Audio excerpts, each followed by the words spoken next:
Hackensack, getting the old Hornet redone. Get it sealed, winch cab over until I get back to Cali. So I'll update you guys as soon as I get going where I'm going. Down here in sunny, a little drizzly out right now, but hopefully I can get all this stuff taken care of. I want to get back on the road in about a week, and then I'll update you guys. Guys, got the old Hornet back from Gerber RV and Bus in Hackensack, New Jersey. Wasn't too happy about it. They took my frame out of my brand new window that was installed months ago, and basically replaced what they said they were going to do was seal the window with a piece of plexiglass. I mean, it's not a great job, kind of in there, but according to them, it's sealed and waterproofed and everything. So I'm going to go ahead and take this motorhome apart and clean it out because it's kind of all dusty and everything sitting around. I got a new insulator so I can make a two-piece again for this one. Since the frame's out, it's a little bigger. And let's see what's going to happen.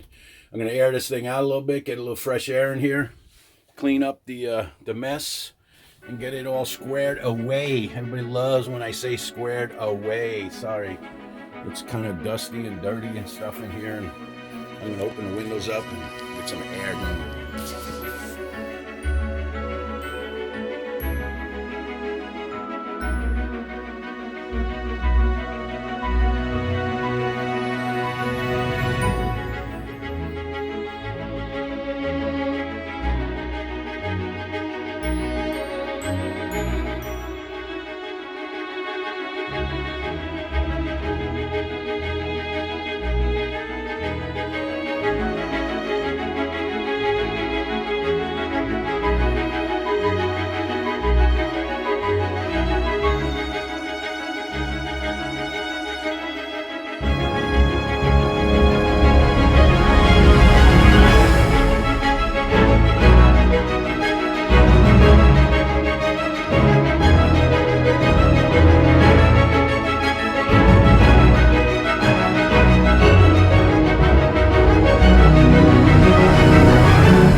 Perfecto.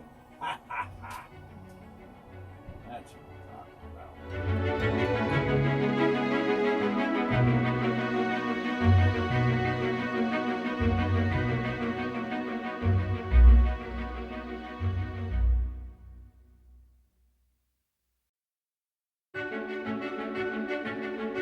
Right, starboard bow, got the old Hornet cleaned up, spotless. Made a couple of those panels for the windows, those insulation panels for the front window. Windows looks pretty secure, looks pretty sealed, but we're never gonna know until I hit the road and we run into those storms or whatever going west. So hopefully the Hornet's ready to go. I'm down here at the hotel I've been staying at, the Intercontinental over in Sufford, for a couple, 3 days while I get the motorhome squared away. The seal, I'll show you some pictures. The seal looks sealed. They basically removed the frame of the window. They removed the frame of the window. They, a little bit of light there. Basically cut out a piece of plexiglass, obviously a couple of inches around the window, and screwed right into the motorhome, and then sealed, I'm assuming, between, hopefully when they planted the screws in, they used some kind of silicone or something that they screwed into. So we'll see the test on the way there, if I get any rain or whatever. So yeah, I'm no way to tell until I get going. It's gonna rain here in a couple of days, so I might get to see it then. Hopefully, maybe then I'll just bring it back to have them seal it. But other than that, everything's great down here in Suffern, New York, Nyack. Got to visit some of the cousins. Got to visit, I'm obviously staying with my mom. All is good. And let's get this Hornet to sleep. All cleaned out, like I said, windows fixed, or anything like that sitting around, so we'll see. But in the meantime, thanks for watching, thanks for subscribing, liking, and we'll get going. Have a good day. Bye.